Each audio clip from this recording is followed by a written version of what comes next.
The wife had always trusted those business trips, the carefully packed suitcases, the apologetic kisses goodbye, the promises to call every night.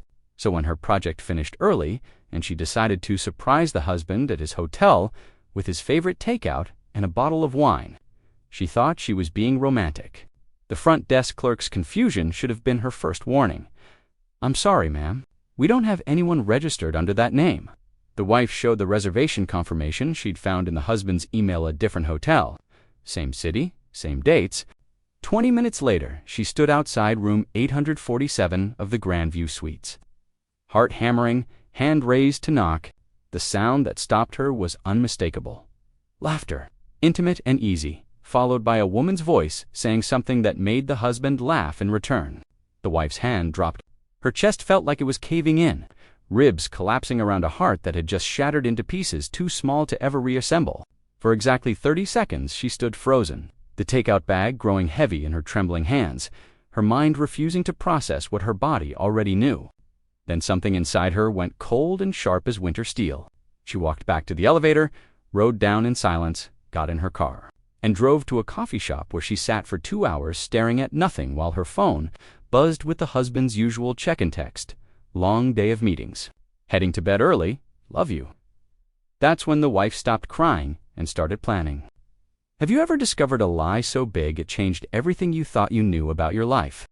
Before we continue, I see you watching but not subscribing, and it's completely free. I bring you these powerful stories daily, and I'm racing toward 1,000 subscribers. Help me reach that goal. It takes just 2 seconds.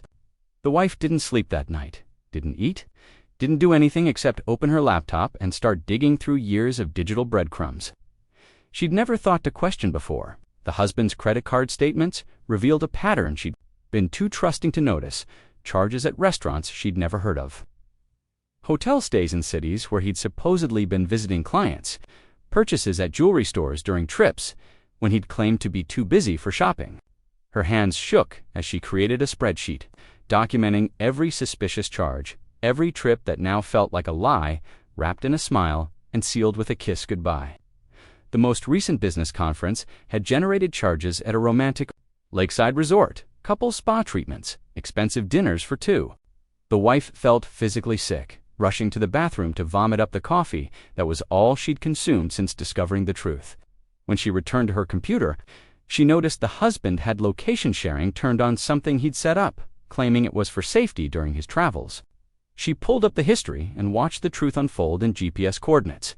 His locations during business trips frequently matched luxury hotels, vacation destinations, places that had nothing to do with his supposed work obligations. The wife downloaded everything, backed it up to 3 different cloud services, and began piecing together a timeline of deception that stretched back further than she wanted to believe. But, believing it or not, didn't change the facts, and facts were what she needed now. The emotional devastation could wait. Right now, she needed evidence, strategy, and a plan that would protect her from whatever came next.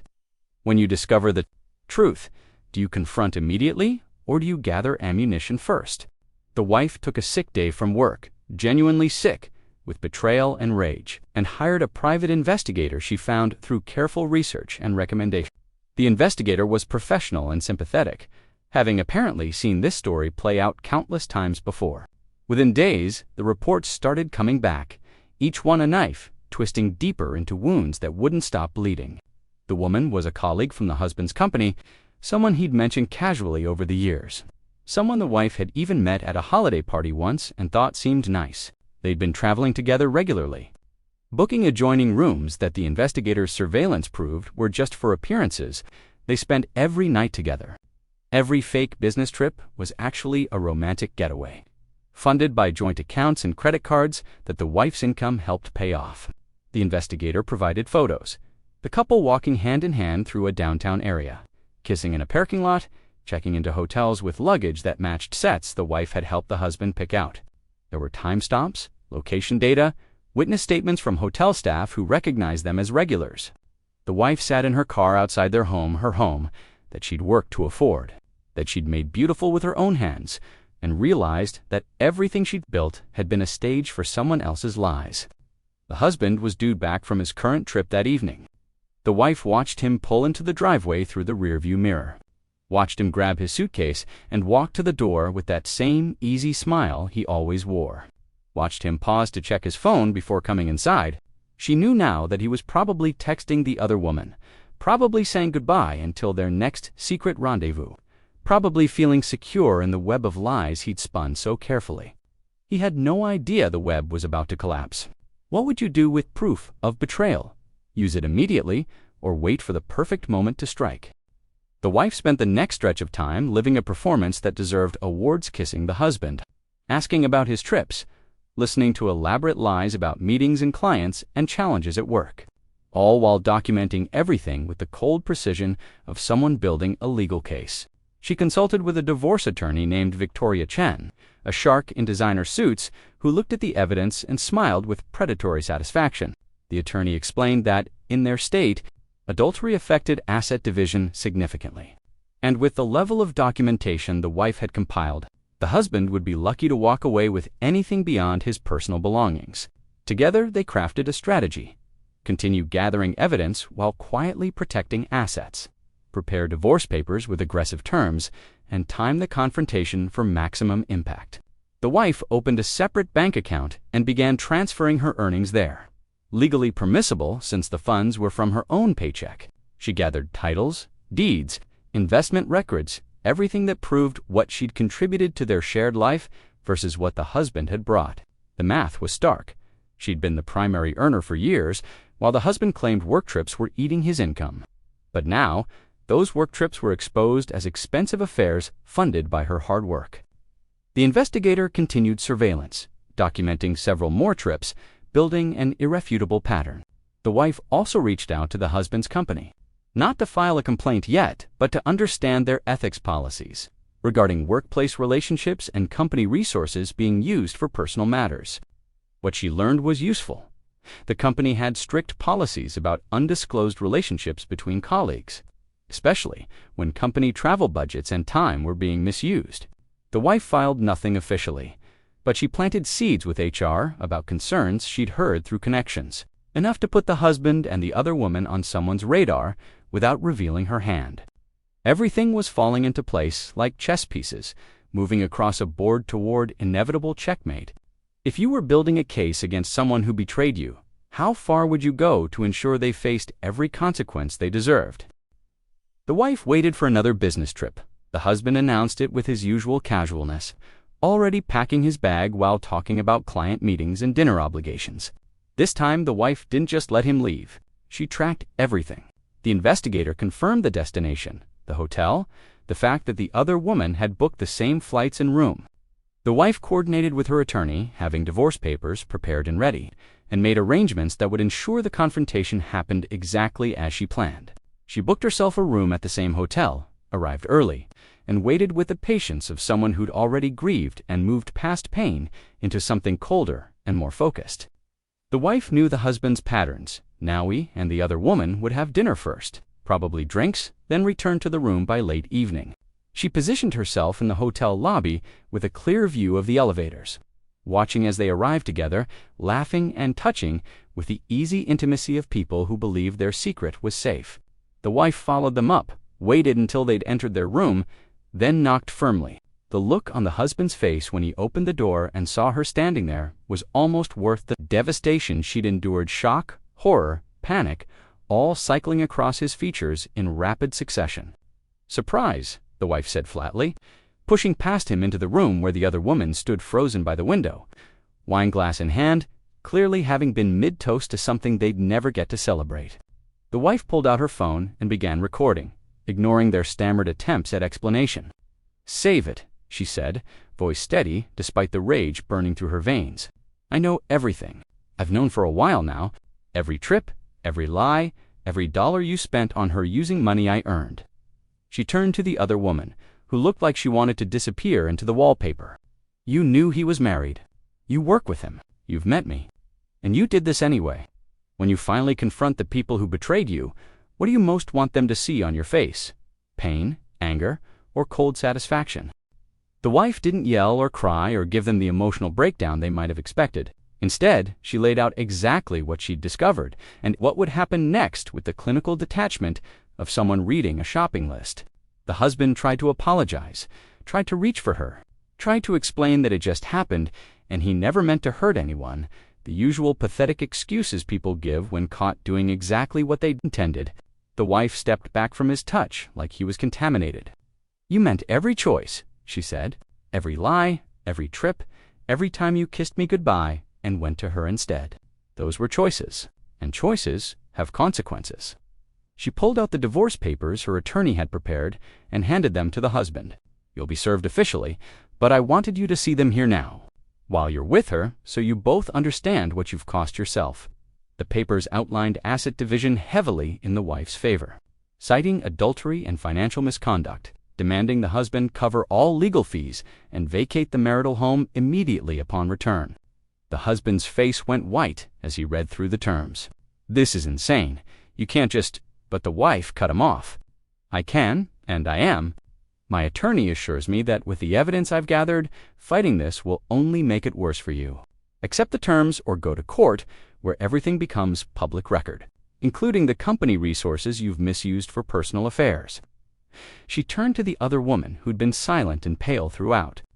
"Your HR department will be receiving a detailed report about policy violations, company time and money spent on personal relationships, and falsified expense reports. I'd start looking for a new job if I were you." The wife didn't wait for responses. She walked out of that hotel room, rode the elevator down with her head high, and drove home feeling lighter than she had in weeks, like she'd been carrying stones and finally dropped them at someone else's feet where they belonged. The next morning, she changed the locks, packed the husband's belongings, and had them delivered to his office with a note. "Your new living arrangements are your problem now. Have you ever walked away from someone and felt relief instead of regret?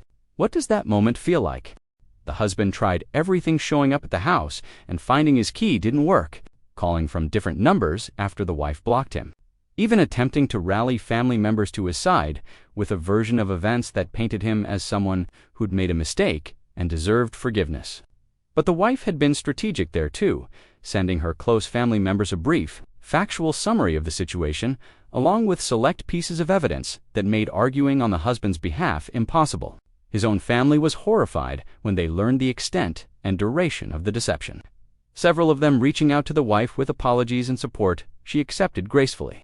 The divorce proceedings moved forward with brutal efficiency. The husband tried to contest the terms, but his attorney, once presented with the wife's evidence, advised him that fighting would be financial and reputational suicide. He settled within weeks, signing away most of their shared assets and agreeing to terms. That left him significantly worse off than if he'd been honest from the start. The wife kept the house, the better car, the majority of their savings, and walked away with her credit and reputation intact. Meanwhile, the professional consequences were unfolding exactly as the wife had anticipated. The company investigation into the husband and the other woman revealed not just the personal relationship, but expense report fraud, misuse of company travel budgets, and falsified documentation about business activities. Both were terminated, their departures noted in internal communications as policy violations, which in their industry was enough to make finding equivalent positions difficult. The wife heard through mutual connections that the husband had moved in with the other woman, that their relationship was already strained under the pressure of consequences and reality without the excitement of secrecy. She felt nothing about it, no satisfaction, no vindication, just complete indifference to people who'd chosen to hurt her and were now dealing with what they'd chosen. Her energy was focused forward, on rebuilding and rediscovering who she was without the weight of someone else's lies. When the people who hurt you start facing consequences, do you feel satisfaction or just emptiness? Does their suffering matter to your healing? What the wife hadn't expected was the message from the other woman's ex-husband, a man named Marcus, who'd apparently gone through something similar. Recognized the wife's name from mutual professional circles, he reached out with sympathy and information that proved useful. The other woman had a pattern of workplace affairs, had destroyed his marriage similarly, and had faced no real consequences before because previous betrayed spouses had handled things quietly. Marcus shared documentation and perspective that helped the wife understand she wasn't dealing with someone who'd made a mistake, but with someone who treated relationships as disposable and betrayal as acceptable. The conversation was surprisingly healing, comparing notes, sharing strategies, realizing they'd both survived something that had felt unsurvivable at the time. Marcus had rebuilt his life successfully, was remarried to someone trustworthy, and offered proof that the devastation wasn't permanent even when it felt that way. The wife appreciated the perspective and the reminder that she wasn't alone in having experienced betrayal at this level. She also appreciated Marcus's warning about potential retaliation. People who operate without conscience don't suddenly develop one when they face consequences. Watch for attempts to damage your reputation or career. The warning proved prescient. The other woman began spreading rumors through professional networks, claiming the wife had been unstable, controlling, that the relationship ended because of her behavior rather than infidelity. The wife countered with strategic precision. She said nothing publicly but privately. When people reached out with concern, she shared factual documentation that spoke for itself. The rumors died quickly once people saw evidence versus accusations. The husband made one final attempt at reconciliation, showing up at the wife's workplace with flowers and a letter claiming he'd realized his mistake and wanted to fight for their marriage. The wife had security escort him out, filed a restraining order when he continued attempting contact, and made it clear through her attorney that any further harassment would result in additional legal action. He finally stopped, apparently realizing that the woman he'd taken for granted was never coming back. If someone who betrayed you tried to come back after facing consequences, would you even listen? Or would the door be permanently closed? The wife threw herself into work with renewed focus, no longer distracted by maintaining a relationship with someone who'd been betraying her. Her performance at the firm had always been strong, but now she became exceptional, taking on high-profile cases, building her reputation.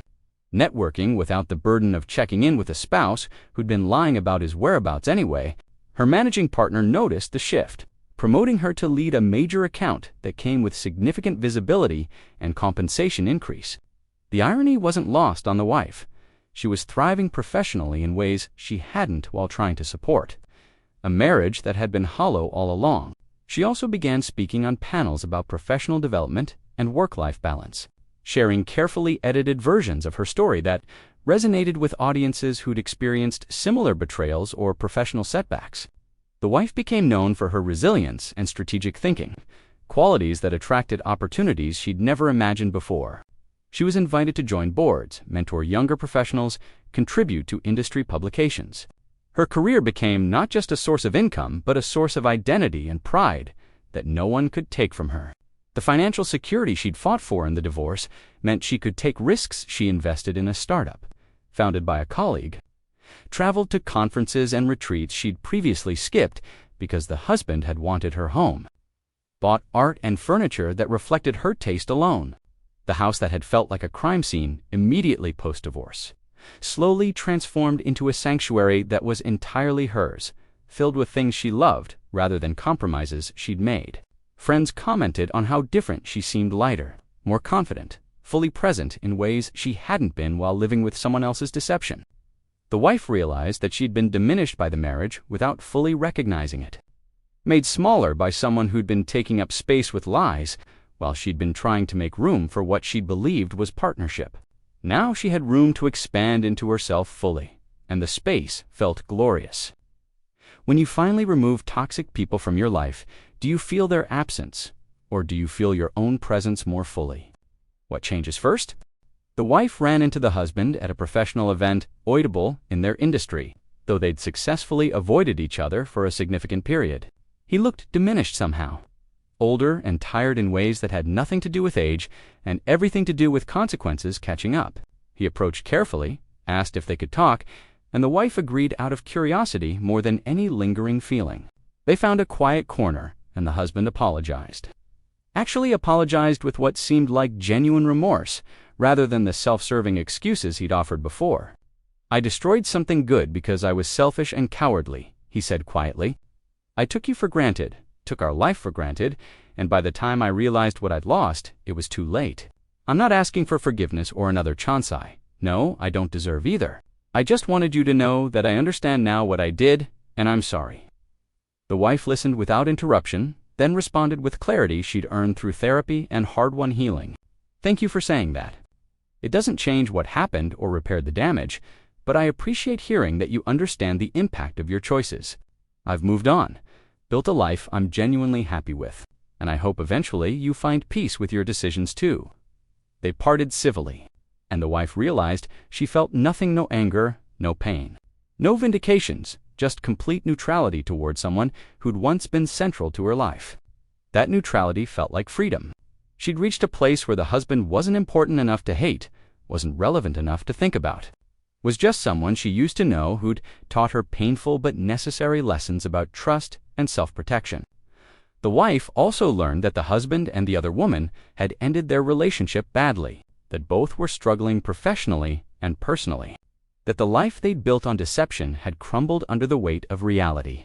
She felt neither satisfaction nor sympathy hearing this, just a distant acknowledgement that choices have consequences, and some people learn that lesson harder than others. When you reach complete indifference toward someone who once devastated you, does it feel like victory or just the natural end of grieving? What does closure actually feel like?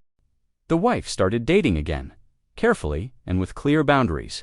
Discovering that she could trust again without forgetting what she'd learned, she met someone, a divorced architect named Thomas, who'd been through his own betrayal and understood the importance of honesty and consistency. They took things slowly, building friendship before romance, ensuring that what they were creating had solid foundation rather than just attraction or convenience. Thomas appreciated the wife's directness, her clarity about what she would and wouldn't tolerate, her refusal to play games or accept less than genuine partnership. Their relationship felt different from the beginning, lighter, but also more real, based on actual compatibility rather than assumptions or compromises that eroded into resentment. The wife was surprised to find herself happy again, not in the desperate trying to make it work way she'd been during the marriage, but in a genuine, this feels right way that made everyday moments feel easy. She and Thomas traveled together, collaborated on home renovation projects, attended each other's work events with real interest rather than obligation. He encouraged her career ambitions, celebrated her successes, and showed up consistently in ways the husband never had.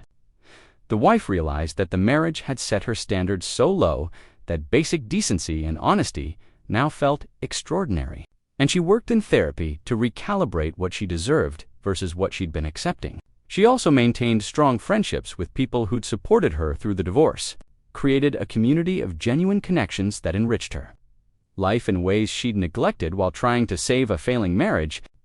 The wife began hosting dinner parties, attending book clubs, volunteering for causes that mattered to her, filling her life with meaning and connection that wasn't dependent on any single relationship. Her happiness became something she generated internally and shared with others rather than something she depended on someone else to provide. When you finally build a life based on what you want rather than what you're trying to save, how different does it feel? What changes about how you spend your time and energy? A former colleague reached out to the wife asking for advice. She'd discovered her own partner's infidelity and didn't know how to proceed. The wife met her for coffee and shared her story with the wisdom of someone who'd survived and thrived beyond devastation. She talked about the importance of gathering evidence before confronting, protecting assets before revealing your hand, consulting professionals who could guide you through the legal and financial maze. But she also talked about the emotional journey, the grief that comes even when you're the one who leaves, the anger that feels justified but can consume you if you let it, the eventual peace that comes from knowing you protected yourself and demanded respect even when someone you loved refused to give it. The colleague listened with tears streaming down her face, grateful for someone who understood and could offer practical guidance alongside emotional support. "Did you ever regret how you handled it?" she asked. "Did you ever wish you'd tried harder to save the marriage?" The wife thought carefully before responding. "I regret that it happened at all. I regret the time I lost being married to someone who was lying to me. But I don't regret protecting myself, gathering evidence, ensuring I wasn't taken advantage of financially or legally. I don't regret exposing the truth instead of keeping it quiet to spare his reputation. And I definitely don't regret walking away from someone who chose deception over partnership." She paused, then added, "The marriage wasn't worth saving once I understood it had been built on lies. You can't fix a foundation that was never solid to begin with. You can only decide to stop building on it and start fresh with better materials." The colleague thanked her and promised to take the advice to heart. As the wife drove home that evening, she reflected on how far she'd traveled from that moment in the hotel hallway when her world had collapsed. She'd transformed pain into strength, betrayal into wisdom, loss into liberation.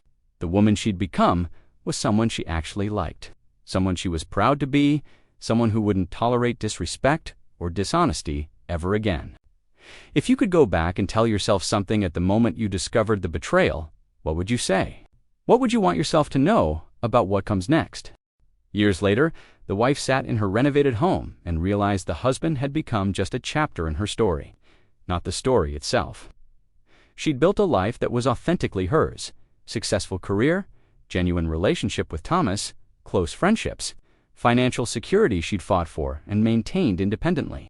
The house that once represented shared dreams now represented her strength and refusal to let betrayal define her. She de-learned that trust wasn't about believing everyone was good, was knowing you could handle it when they were. Forgiveness wasn't required for healing. Sometimes walking away without looking back was the healthiest choice. Revenge wasn't cruelty, was refusing to absorb someone else's consequences, protecting yourself legally and financially, ensuring betrayal had appropriate repercussions. Most importantly, she'd learned she was enough, worthy of honesty, deserving of partnership, capable of building a fulfilling life that didn't require anyone's validation. The fake business trips and lies weren't about her inadequacy. They revealed the husband's character, his willingness to deceive rather than communicate honestly. Understanding that freed her from self-blame and opened the door to genuine self-respect. When people asked relationship advice, the wife said, "Pay attention to actions over words.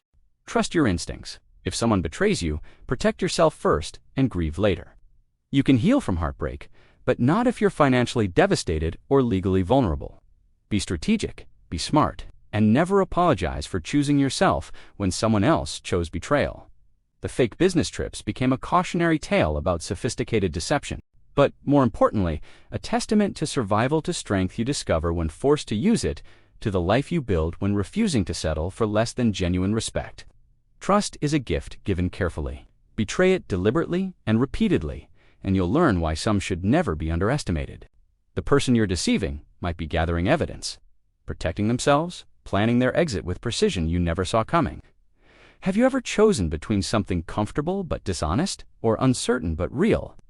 What does it take to finally walk away, and what waits on the other side?